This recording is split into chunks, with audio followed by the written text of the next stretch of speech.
Hello, everyone. This is Brendan Moser, part of the Technology Committee, and I'm going to be sharing with you the Global Awareness in the Classroom website that I made to help with our professional development of the teachers within our school. And here we're going to look at the three different areas that we really want to help students connect globally. And we're trying to bring different opportunities to our students with these ways. So we're going to connect students with experiences, connect them with people, and connect them to information across the globe. So let's start out with looking at experiences. So here we have Skype with experts around the globe, virtual Skype, and Skypeations.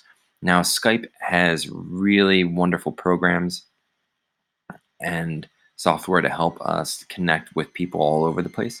Here we have guest speakers that we can bring in and they can teach on any type of matter that they know. These are experts in different fields, and basically teachers can set up a time to meet with them. And here we can filter them by subject, by country of origin, and by age range and Skype availability. And you can reach out to these teachers and try and talk about what you're trying to bring to your students, and they will work with you.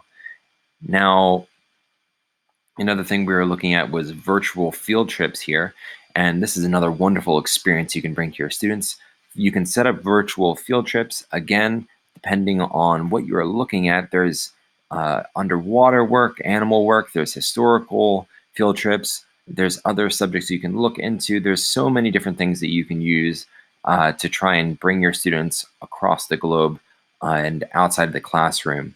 And with these virtual field trips, you can meet up and ask questions with the people who are running the field trips. It's quite an exciting opportunity for the students.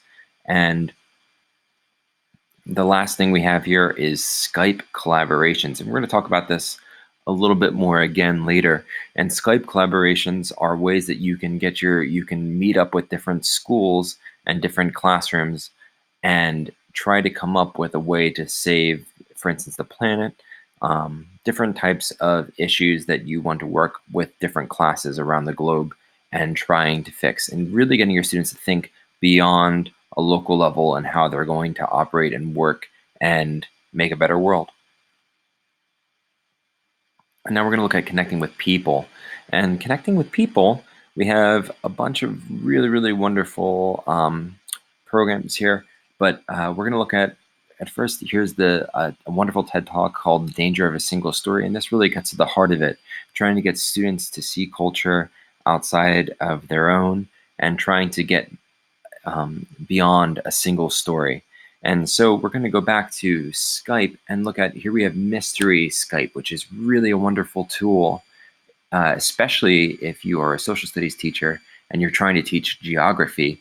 It's a way in which you can meet up with a different classroom outside the globe, or outside the country or within the country, and you can try and meet up with them and play a game of Mystery Skype and trying to get the students to guess where the other classroom is with yes or no questions. And the other class will be trying to beat you at trying to figure out where you are. And it's a really, really fun way to get students to think about geography and think about location. And again, we look at collaborations and ways that students can work with each other to fix problems. And here we have ePals, which is a really, really great website which helps you connect with classrooms around the world. And again, you can, it's taking a second to load up here, but you can filter it by age range, language spoken, class size, subjects, and interests, and work with different teachers around the world trying to figure out if you would like to have your students meet up and work on a project with each other. And the last thing we have is the Global Oneness Project, which is really, really great. And the Global Oneness Project has stories and lesson plans. So here's ones on migration. And this is a photo journal on crossing borders. And here they have a journalist who's gone to the location, and they're sharing their photo story and photo gallery, which tells the story of these people migrating. And there's a article along with it, and then there's lesson plans that go along with it as well. And this site is really wonderful for teachers who are trying to expand their students' understanding and really connect them with information from all over. And here we're going to go, speaking of information, awareness of information. So we talk about the Global Oneness Project. And again, there are many different subjects that are hit on this Global Oneness Project. You can look at climate change, migration, nature, indigenous cultures, and then there's many, many more even after that. Um, Another thing we have is the Google News, and Google News is really, really interesting because you can try and find out if you go to World here, you can find out the world coverage of a certain issue or topic, and you can even go further and open up the languages to go beyond English United States. Maybe if you wanted to go to French or something, you could try and find out what the French newspapers are saying about this issue. And the Google Translate really helps with that as well. And then the last thing is we have Carbon Map, which is really neat. It has a map of the world, but it shows how the world is consuming versus where the reserves are and where the emissions are coming out. It's really, really neat where people at risk are.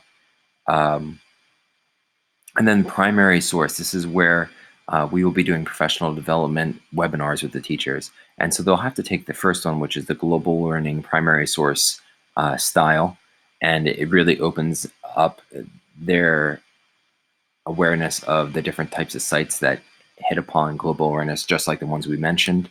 But then there's global competency, global citizenship, becoming culturally responsive, and then connecting with the world. And there's a lot here. And so basically, part of the professional development will be allowing teachers to take this first webinar and using the materials there, but then also choosing what webinar they would like to take afterwards and use the resources and materials that they find within those, which gives you access to links such as the ones that we just talked about. All right, well, thank you very much, and can't wait to start the professional development and the outreach of this technology initiative.